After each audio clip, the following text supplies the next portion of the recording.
जय श्री राधे कृष्ण। आप सभी का आपके अपने YouTube channel BK Mishra present में बहुत बहुत स्वागत है। आइए आज आप सब सुनेंगे श्रावण मास महात्म्य कथा में 11वें अध्याय की कथा। अब तक आपने पिछले अध्यायों का कथा श्रवण नहीं किया हो तो चैनल पे वीडियो अपलोड है या हमारे चैनल पे श्रावण मास महात्म्य के नाम से प्लेलिस्ट बनाया गया है।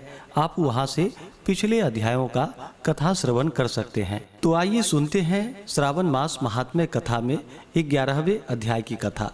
इस अध्याय में रोटक तथा उदुम्बर व्रत का वर्णन किया गया है। तो बोलिए प्रेम से भगवान भोलेनाथ की जय, माता पार्वती की जय, सर्व देवी देवता की जय। सनत कुमार बोले कि हे देव, श्रावण मास के वारों के सभी व्रतों को मैंने आपसे सुना, किंतु आपके वचनामृत का पान करके मेरी तृप्ति नहीं हो रही है। हे प्रभु, श्रावण के समान अन्य कोई भी मास नहीं है, ऐसा मुझे प्रतीत होता है। अतः आप तिथियों का महात्म्य बतलाइए। ईश्वर बोले कि हे सनत कुमार, मासों में कार्तिक मास श्रेष्ठ है, उसमें भी श्रेष्ठ माघ कहा गया है। उस माघ से भी श्रेष्ठ वैशाख मास है और उससे भी श्रेष्ठ मार्गशीर्ष है, जो श्री हरि को अत्यंत प्रिय है। विश्वरूप भगवान से उत्पन्न होने से ये चारों मास मुझे प्रिय हैं, किंतु 12 मासों में श्रावण तो साक्षात शिव का ही रूप है। हे सनत कुमार, श्रावण मास में सभी तिथियां व्रत युक्त है, फिर भी मैं उनमें प्रधान रूप से कुछ उत्तम तिथियों को आपसे बता रहा हूँ। सर्वप्रथम मैं तिथि तथा वार से मिश्रित व्रत आपको बताता हूँ। श्रावण मास में जब प्रतिपदा तिथि में सोमवार हो तो उस महीने में 5 सोमवार पड़ते हैं। उस श्रावण मास में मनुष्यों को रोटक नामक व्रत करना चाहिए। यह रोटक नामक व्रत 3.5 महीनों का भी होता है। यह लक्ष्मी की वृद्धि करने वाला तथा सभी मनोरथों की सिद्धि करने वाला है। हे मुने, मैं उसका विधान आपको बतलाऊंगा, आप सावधान होकर सुनिए। श्रावण मास के शुक्ल पक्ष में प्रतिपदा तिथि को जब सोमवार हो तो विद्वान प्रातःकाल यह संकल्प करे कि मैं आज से आरंभ करके रोटक व्रत करूंगा। हे सुरश्रेष्ठ, हे जगत गुरु, मुझ पर कृपा कीजिए। उसके बाद अखंडित बिल्व पत्रों, तुलसी दलों, नीलोत्पल, कमल पुष्पों, कहलार पुष्पों, चंपा तथा मालती के पुष्पों, गोविंद पुष्पों, आग के पुष्पों, उस ऋतु तथा काल में होने वाले नाना विध अन्य सुंदर पुष्पों, धूप, दीप, नैवेद्य तथा नाना प्रकार के फलों से शूलधारी महादेव की प्रतिदिन पूजा करनी चाहिए। विशेष रूप से रोटकों का प्रधान नैवेद्य अर्पित करनी चाहिए। पुरुष के आहार प्रमाण के समान 5 रोटक बनानी चाहिए।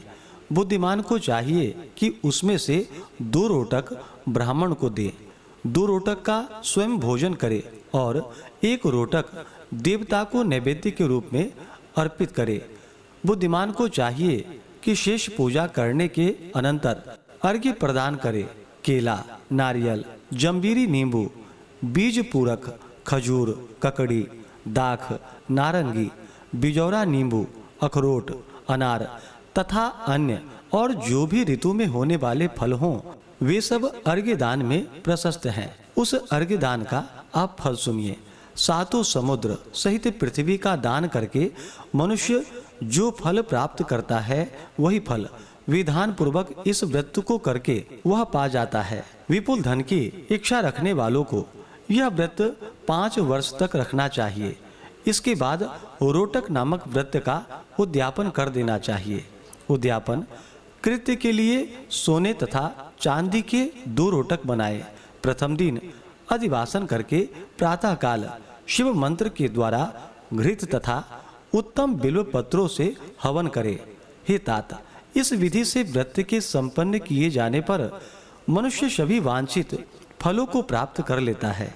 हे सनत कुमार, अब मैं द्वितीय के शुभ व्रत का वर्णन करूंगा, जिसे श्रद्धा पूर्वक करके मनुष्य लक्ष्मीवान तथा पुत्रवान हो जाता है। औदुंबर नामक वह व्रत पाप का नाश करने वाला है। शुभ सावन का महीना आने पर द्वितीया तिथि को प्रातः काल संकल्प करके बुद्धिमान को विधि पूर्वक व्रत करना चाहिए। इस व्रत को करने वाला स्त्री हो या पुरुष वह सभी संपदाओं का पात्र हो जाता है। इस व्रत में प्रत्यक्ष गुलर के वृक्ष की पूजा करनी चाहिए, किंतु गुलर का वृक्ष न मिलने पर दीवार पर वृक्ष का आकार बनाकर इन 4 नाम मंत्रों से उनकी पूजा करनी चाहिए कि हे उदुम्बर आपको नमस्कार है, हे हेम पुष्प आपको नमस्कार है, जंतु सहित फल से युक्त तथा रक्त अंड तुल्य फल वाले आपको नमस्कार है। इसके अधिदेवता शिव तथा शुक्र की भी पूजा गुलर के वृक्ष में करनी चाहिए। इसके 33 फल लेकर 3 बराबर भागों में बांट लेना चाहिए। इसमें से 11 फल ब्राह्मण को प्रदान करे, 11 फल देवता को अर्पण करे और 11 फलों का स्वयं भोजन करे। उस दिन अन्न का आहार नहीं करनी चाहिए। शिव तथा शुक्र का विधिवत पूजन करके रात में जागरण करनी चाहिए। हे तात, इस प्रकार 11 वर्ष तक व्रत का अनुष्ठान करने के बाद व्रत की संपूर्णता के लिए उद्यापन करना चाहिए। स्वर्णमय फल पुष्प तथा पात्र सहित एक गुलर का वृक्ष बनाए और उसमें शिव तथा शुक्र की प्रतिमा का पूजन करे। उसके बाद प्रातः काल होम करे। गुलर के शुभ कोमल तथा छोटे छोटे 108 फलों से तथा गुलर की शमिधाओं से तिल तथा घृत सहित होम करे। इस प्रकार होम कृत्य समाप्त करके आचार्य की पूजा करे। उसके बाद सामर्थ्य के अनुसार 100 अन्यथा 10 ब्राह्मणों को ही भोजन करावे। हे वत्स, इस प्रकार व्रत किए जाने पर जो फल होता है उसे सुनिए। जिस प्रकार यह गुलर का वृक्ष बहुत जंतु युक्त फलों वाला होता है, उसी प्रकार व्रत करता भी अनेक पुत्रों वाला होता है और उसके वंश की वृद्धि होती है। यह व्रत करने वाला स्वर्णमय पुष्पों से युक्त वृक्ष की भांति लक्ष्मीप्रद हो जाता है। हे सनत कुमार, आज तक मैंने किसी को भी यह व्रत नहीं बतलाया था। गोपनीय से भी गोपनीय इस व्रत को मैंने आपके समक्ष कहा है। इसके विषय में संशय नहीं करनी चाहिए और भक्ति पूर्वक इस व्रत का आचरण करना चाहिए। इस प्रकार से श्री स्कंद पुराण के अंतर्गत ईश्वर सनत कुमार संवाद में श्रावण मास महात्म्य में प्रति पद रोटक द्युति योदुम्बर व्रत कथन नामक 11वां अध्याय पूर्ण हुआ। तो बोलिए प्रेम से भगवान भोलेनाथ की जय, माता पार्वती की जय, सर्वदेवी देवता की जय।